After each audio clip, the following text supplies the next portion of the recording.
إن الحمد لله نحمده ونستعينه ونستهديه ونستغفره ونعوذ بالله من شرور أنفسنا وسيئات أعمالنا.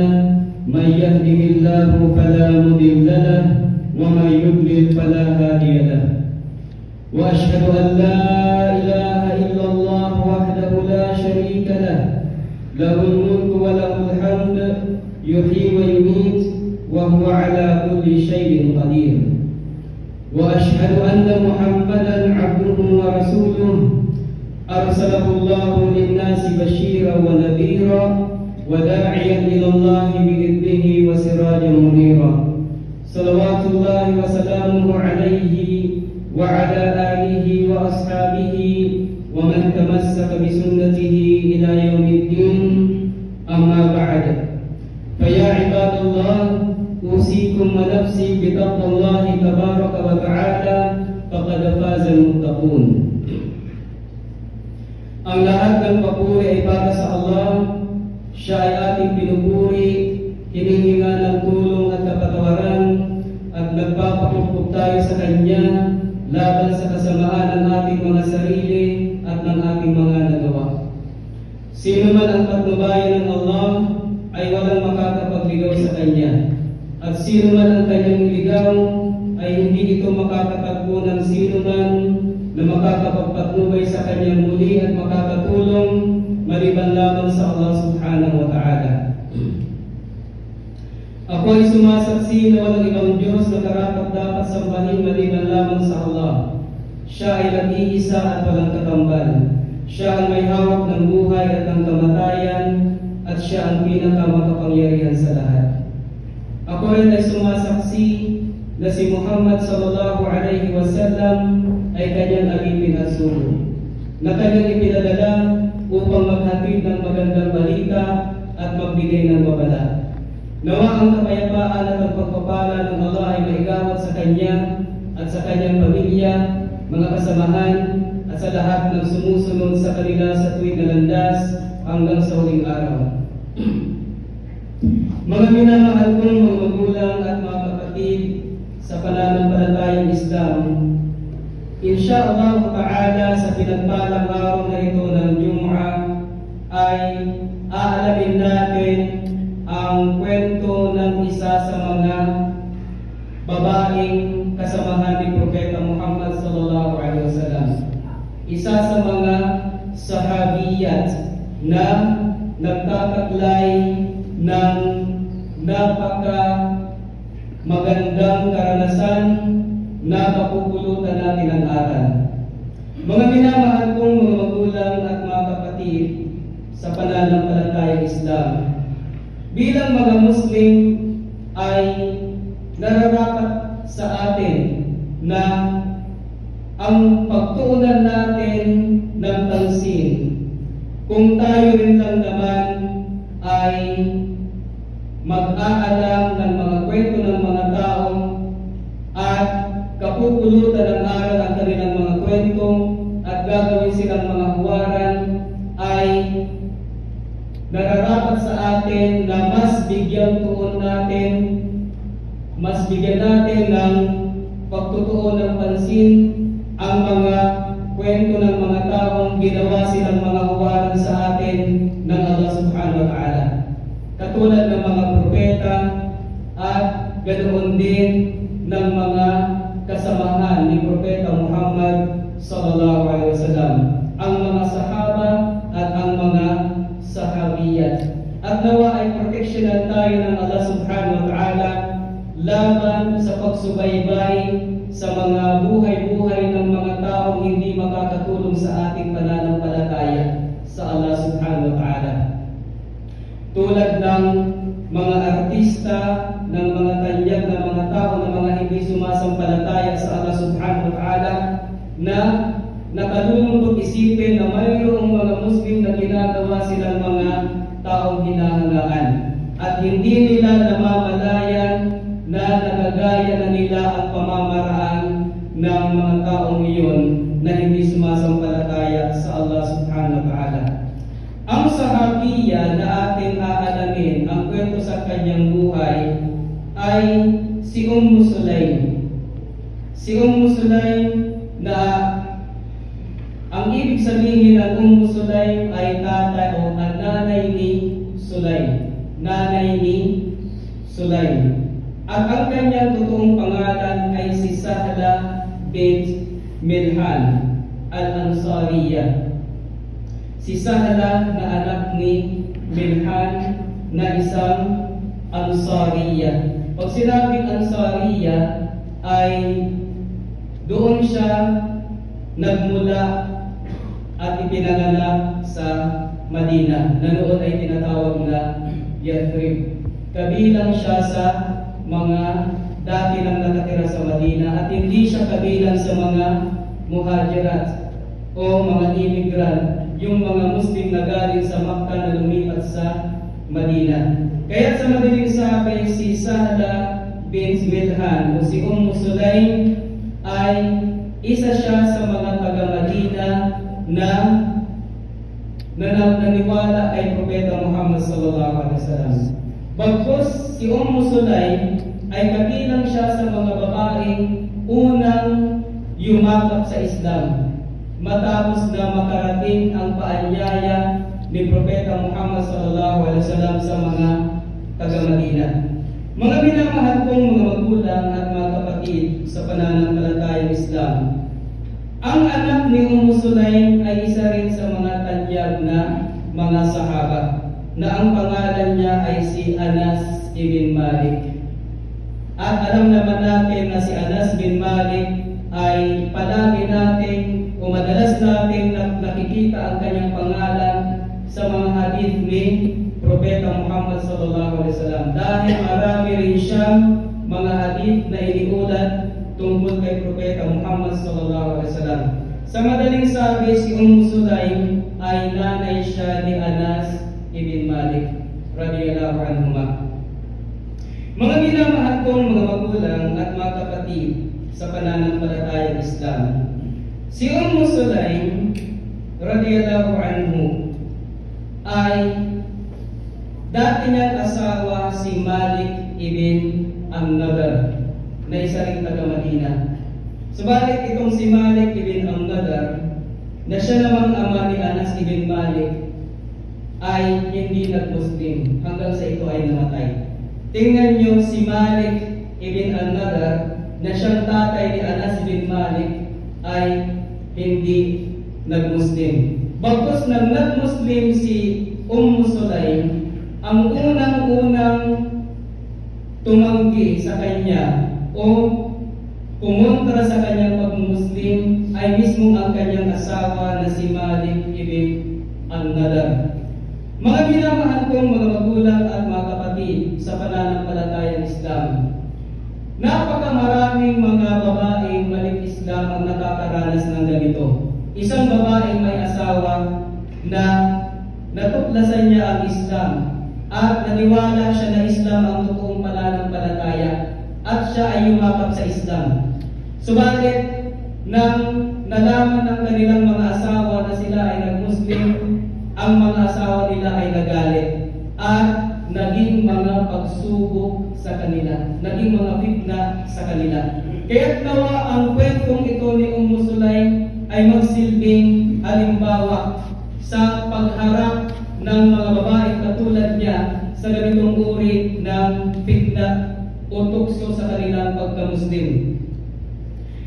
Si Malik ibn Nadar, ang asawa ni Sulaim, ay ginawa ang lahat upang maibalik si Sulaim sa dati nitong pananampalataya na pagsamba sa mga ribulto katulad niya. Kaya palagi silang nagkakaroon ng sagutan sa kanilang pamamahay at itong si Malik ibn An-Nadar ay naging pangit at masama ang pakikitungo niya kay Sulaim. Tinatakot niya ito, pinagbabantaan. Subalit itong si Sulaim na pumasok sa kanyang puso ang Islam ay hindi siya natitinag ng anumang sinasabi at masamang pakikitungo ng kanyang asawang si Malik ibn An-Nadar.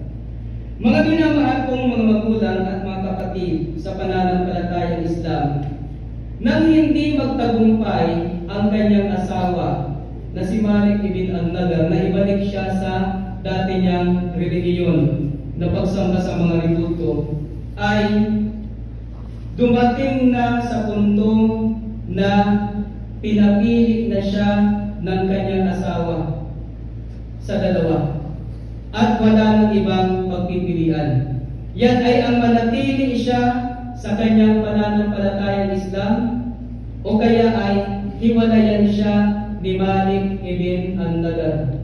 Mga minamahal kong mga magulang at mga kapatid sa pananampalatayang Islam, kahit sa panahon natin yan ay napaka-common tulad ng sinabi ko sa mga kababaihan na mga balik Islam, mga dating hindi Muslim na yumakap sa Islam. Subalit, ano ang pinili ni Sulaim?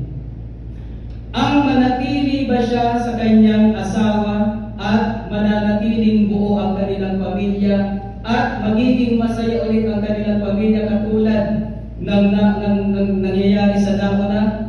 O kaya naman ay magsasakripisyo siya na mawala sa kanya ang kanyang asawa, subalit mananatili naman sa kanya ang pananampalatayang Islam? Mga minamahal kong mga magulang at mga kapatid sa pananampalatayang Islam, walang pag-aalinlangan na ang pinili ni Sulaim ay ang manatili sa Islam. Kaya hiniwalayan siya ng kanyang asawa na si Malik ibn al-Nadar. Kaya nahirapan siya sa kanyang pamumuhay dahil dati-rati ang kanyang pamumuhay ay masagana kasama ng kanyang asawa na mayroon din kaya sa kanilang lugar. Subalit ito ay nawala. Wala nang asawang sumusuporta sa kanya, subalit pinagtiisan niya ang nangyari sa kanyang pamumuhay. Ang pagbabago sa kanyang pamumuhay nang nawala ang kanyang asawa dahil pinili niya ang Islam na manatili sa kanya. Mga minamahal kong mga magulang at mga kapatid sa pananampalatayang Islam, itong si Sulaim ay nang siya ay hiniwalayan ng kanyang asawa, ang kanyang asawa ay tumakas papunta ng Syam. Ito ay dahil sa lumalakas na ang mga Muslim sa panahong iyon. Kaya ang kanyang asawa na ayaw magpasakop sa pamumuno ni Propeta Muhammad sallallahu alaihi wasallam ay tumakas papunta ng Syam. Subalit, nang siya ay nakarating na sa Syam o sa may Syria, ay natatagpo niya ang isa sa kanyang mga kaaway. At siya ay pinatay nito sa pinakapangit na pamamaraan ng pagkakapatay sa kanya. At siya ay inilibing ng malayo sa kanyang pamilya. Yan ang nangyari sa asawa ni Sulaim nang tinanggihan niya ang paanyaya ng mismong kanyang asawa. At mas pinili niyang hiwalayan ang kanyang asawa na sana ay tutulong sa kanya upang mapatnubayan. Pinili niya ang pagkaligaw, kaya't ganoon nagwakas ang kanyang buhay. Mga minamahal kong mga magulang at mga kapatid sa pananampalatayang Islam, di kalaunan ay mayroong isang lalaki na taga-Ansar ang nagpunta kay Sulaim at gusto siyang pakasalan. Ang lalaking yun ay nagngangalang si Abu Talha al-Ansari na ang totoong pangalan ay si Zaid ibn Sahal. Subalit, sa panahong iyon, nang si Abu Talha ay lumapit kay Sulaim upang ito ay pakasalan, siya ay hindi Muslim. Kaya walang pag-aalinlangang tinanggihan siya ni Sulaim. At itong si Abu Talha ay kabilang din ito sa mga pinakamayayamang tao doon sa Madina. Subalit itong si Sulaim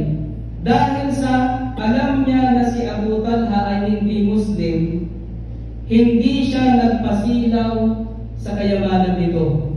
Bagkus ang nasa kanyang puso at isipan ay ang mapangalagaan ang kanyang pagka-Muslim, ang Islam na binigay sa kanya ng Allah subhanahu wa ta'ala.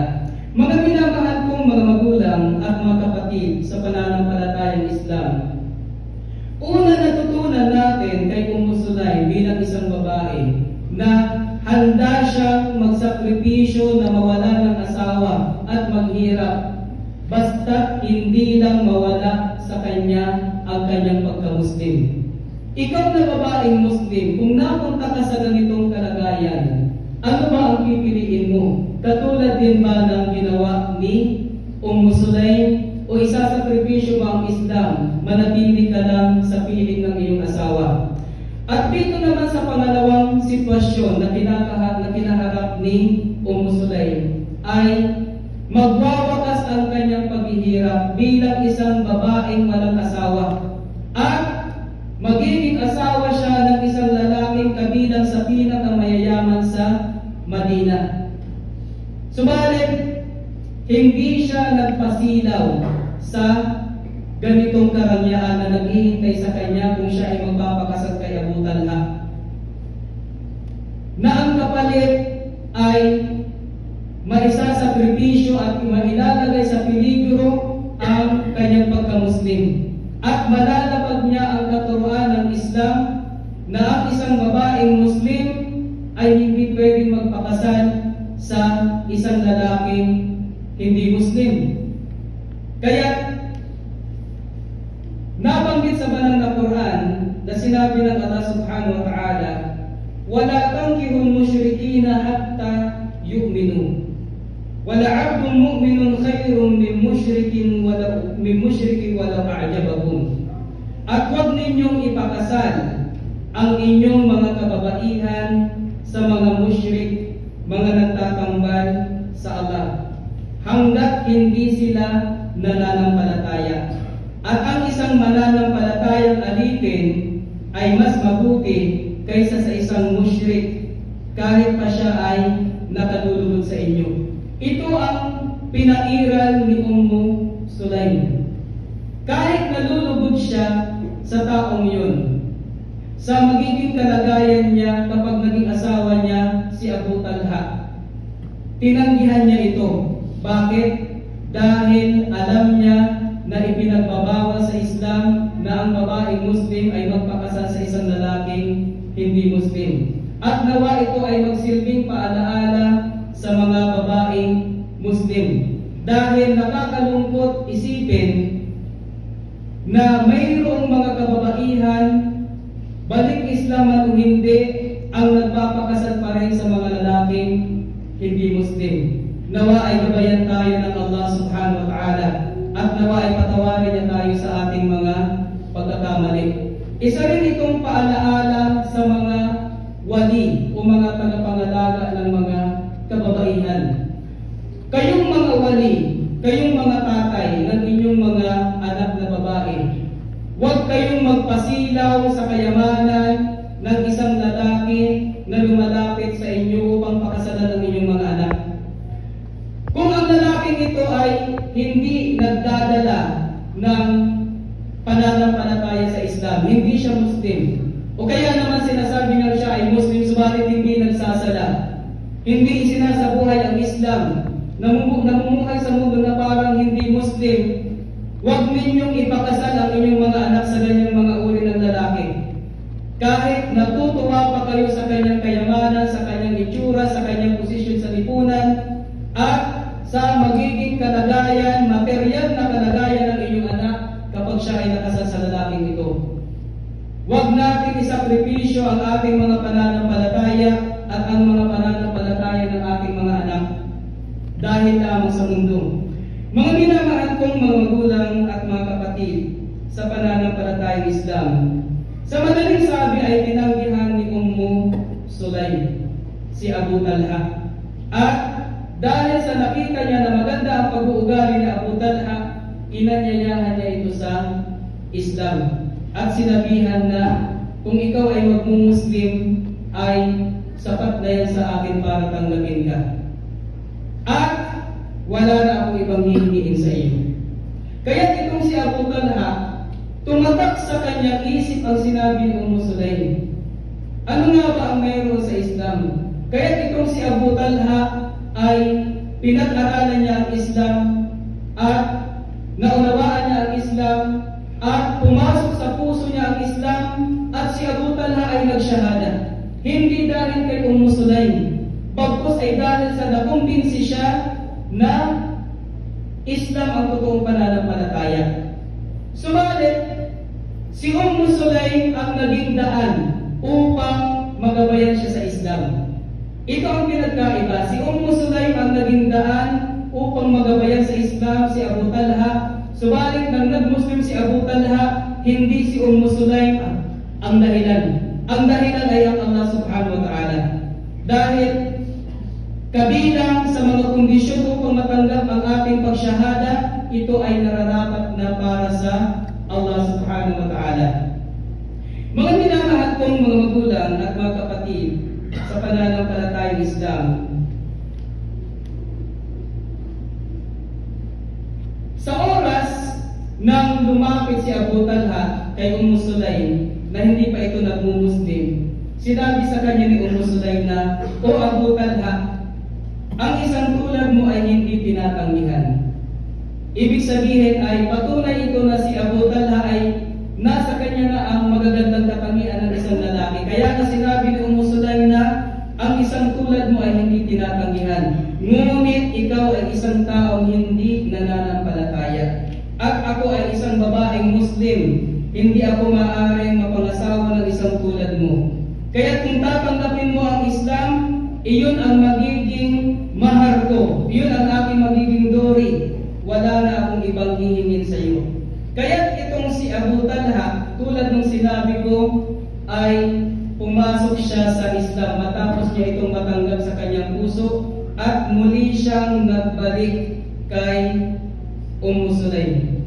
At doon ay nalaman ni Sulaim na si Abu Talha ay isa ng Muslim, kaya tinanggap na nito na siya ay magpakasal kay Abu Talha.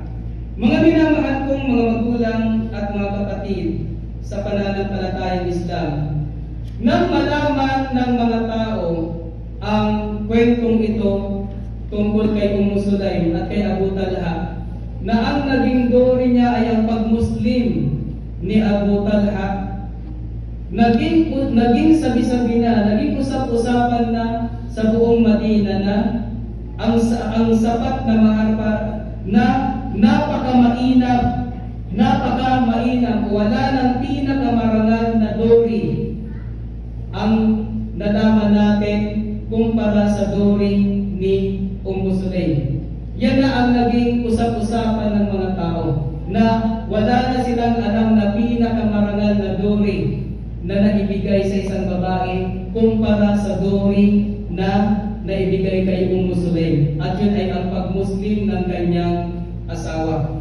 Mga minamahal kong mga magulang at mga kapatid sa pananampalatayang Islam, nawa ay gabayan tayo ng Allah subhanahu wa ta'ala at ang ating mga kababaihan, upang nang sa ganoon ang ating pananampalatayang Islam ay maging matatag at hindi ito maapektuhan ng kinang ng mundo. Hindi ito mapahina ng kinang ng mundo, at mas lalong hindi ito maisakripisyo upang makuha lamang ang kinang ng mundo. Wa aqulu qawli hadha wa astaghfirullah li wa lakum wa li sa'iril muslimina wal muslimati min kulli dhanb fastaghfiruhu innahu huwal ghafurur rahim. Wassalatu wassalamu ala asyrafil anbiya'i wal mursalin nabiyyina Muhammadin wa ala alihi wa sahbihi ajma'in. Amma ba'd. Mga minamahal kong mga magulang at mga kapatid sa pananampalatayang Islam, sa kwentong ito ni Sulaim ay maaalala natin ang sinabi ng Allah subhanahu wa ta'ala sa kanyang banal na Quran. Ahasiban nasu ayutraku ay yaqulu amanna wa hum la yuftanun wa laqad fatanna alladhina min qablihim falaya'lamanna Allahu alladhina sadaqu wa laya'lamanna al-kadhibin. Inaakala ba ng mga tao na pababayaan na lamang sila na magsabi ng kami ay sumampalataya na at hindi sila susubukin. Katotohanan, sinubukan namin ang mga nauna sa kanila upang malaman ng Allah kung sino ang tapat at upang malaman niya kung sino ang sinungaling. Alam naman niya ng Allah subhanahu wa ta'ala. Subalit, ang mga pagsubok ang nagsisilbing mga ebidensya para sa atin o laban sa atin. Nagiging malinaw sa lahat kung sincero ka ba sa iyong pagsyahada, sa pagsabi mo ng La ilaha illallah Muhammadun Rasulullah, sa pamamagitan ng mga pagsubok na ipinapadala sa iyo ng Allah subhanahu wa ta'ala. Kaya't kung ikaw ay subukan ng anumang pagsubok, kapareho man ang pagsubok kay Sulaym o ng iba pang pagsubok, alalahanin mo na sinubukan ka ng Allah dahil kabilang ka sa mga taong nagsabi ng La ilaha illallah Muhammadun Rasulullah. Kahit asahan mo na mayroong pagsubok na darating sa iyo. Mga minamahal kong mga magulang at mga kapatid sa pananampalatayang Islam, sa isa pang bahagi ng kwento ng buhay ni Sulaym ay maiintindihan na naman natin kung gaano talaga siya katatag sa mga pagsubok na ibinibigay ng Allah subhanahu wa ta'ala. Si Sulaym at si Abu Talha ay nagsama bilang masayang mag-asawa. Nakabuo sila ng isang pamilyang may takot sa Allah subhanahu wa ta'ala at sila ay masaya sa kanilang pagka-Muslim. Nagkaanak si Sulaym at si Abu Talha ng isang anak na lalaki. Subalit, itong anak na lalaki nang si Abu Talha ay naglakbay upang maghanap buhay, mga ilang araw siyang nawala. Ang kanilang anak ay nagkasakit at namatay. Ilan na ba sa mga tao, ilan na ba sa mga kamusliman ang nagkaanak at namatayan ng anak? Alalahanin ninyo ang kwentong ito ni Sulaym kung paano niya hinarap ang ganitong sitwasyon. At ganoon din si Abu Talha. Umuwi si Abu Talha nang wala siyang nalalaman na patay na ang kanilang anak. Subalit, pagdating ni Abu Talha, hindi ito sinabihan kaagad ni Sulaym. Anong ginawa ni Sulaym? Inasikaso niya ang kanyang asawa, tinulungang maglinis ng sarili, pinakain niya ang kanyang asawa, inasikaso niya ng mabuti ang kanyang asawa. At nang ang kanyang asawang si Abu Talha ay nakarelax na galing sa kanyang paglalakbay, sinabi ni Sulaym kay Abu Talha, O Abu Talha, ano sa tingin mo kung ang isang tao ay binigyan ng Allah ng amana? Pag sinabing amana, bagay na ipinagkatiwala sa iyo. Ang ating mga anak ay mga amana sa atin, mga ipinagkatiwala sa atin ng Allah, at tinitingnan ng Allah kung paano natin tinatrato at inaalagaan ang mga amana na ito na ipinagkatiwala sa atin. Kaya sabi ni Sulaym, O Abu Talha, ano sa tingin mo kung ang isang tao ay binigyan ng amana at pagtatapos ay kinuha niya ito pabalik sa kanya? Kinuha ng Allah pabalik sa kanya. May karapatan ba siyang kunin ito? May karapatan ba ang Allah na kunin niya ito? Sumagot si Abu Talha, Oo, syempre, may karapatan siya na kunin ito. Sabi ni Sulaym, kung ganun, ang anak natin ay kinuha niya na. Nang marinig ito ni Abu Talha, ay natanggap niya ang sinabi ni Sulaym. Ganito ang pamamaraan ni Sulaym paano niya ipinarating ang balita sa kanyang asawa upang hindi ito magdamdam ng gusto. Ipinaalaala niya muna na ang anak ay amana ng Allah, ipinagkatiwala ng Allah at kukunin niya yan kailan niya man gusto, at mayroon siyang karapatan na kunin sa atin anuman ang ibinigay niya sa atin. Pinaalaala niya yun kay Abu Talha. Kaya nang sinabi niya ang isang malungkot na balita, hindi masyadong nagdamdam si Abu Talha. Bagamat nalulungkot ang puso sa pagkawala ng anak, subalit hindi siya yung lalaking nagwala, nagalit, o umiyak ng malakas o humagulgol dahil sa balitang iyon ng pagkamatay ng kanilang anak. Ano ang napansin natin kay Sulaim? Siya ay isang babaeng tanggap niya ang qadar ng Allah subhanahu wa ta'ala. Isang babaeng nakakaintindi sa pananampalatayang Islam. Nakakaintindi sa mga sitwasyon. Nauunawaan niya kung ano ang mga nangyayari. Na ito ay kagustuhan ng Allah subhanahu wa ta'ala. At ganoon din, alam niya ang pamamaraan kung paano niya ipaparating ang masakit na balita sa kanyang minamahal sa buhay, upang ito ay hindi masyadong magdamdam. Mga minamahal kong mga magulang at mga kapatid sa pananampalatayang Islam, ano pa bang pagsubok na masakit ang pwedeng maranasan ng isang magulang, ng isang tao, kumpara sa siya ay mamatayan ng anak? Kung ganito ang reaksyon ni Sulaim sa ganoong pagsubok, paano pa kaya sa mga maliliit na pagsubok? Tayo ngayon sa ating panahon, matulog ka lang ng walang hapunan, dinaramdam mo na, inaaway mo na ang iyong asawa.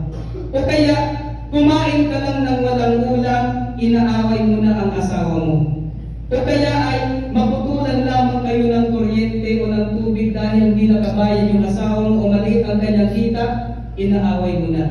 O kaya nakaranas ka lang ng pagsubok, nalugi ang iyong negosyo o ano pa man, nabangga ang iyong sasakyan, dinaramdam mo na ng gusto, naghahanap ka na ng masisisi, umiiyak ka na, humahagulhol, nawalan ka lang ng pera o ano pa man, humahagulhol ka na, at hindi mo na ito mapagtiisan. Mga minamahal kong mga magulang at mga kapatid sa pananampalatayang Islam, kababaihan man o mga kalalakihan, kung mayroong pagsubok sa ating buhay, alalahanin natin ang kwentong ito ni Sulaim, nang tayo ay makakuha ng aral papaano ba hinaharap ang mga pagsubok ng Allah subhanahu wa ta'ala, paano ba ang magpakatatag alang-alang sa Allah subhanahu wa ta'ala. Ayuhal mu'minun, sallu ala nabiyyikumul karim, fa inna Allah amarana bidhalik wa bada'a binafsihi faqal inna Allah wa malaikatahu yusalluna ala nabi ya ayyuhalladhina amanu sallu alaihi wa sallimu taslima. Allahumma salli ala Muhammad wa ala ali Muhammad kama sallaita ala Ibrahim wa ala ali Ibrahim innaka Hamidum Majid. Wa barik ala Muhammad wa ala ali Muhammad kama barakta ala Ibrahim wa ala ali Ibrahim innaka Hamidum Majid.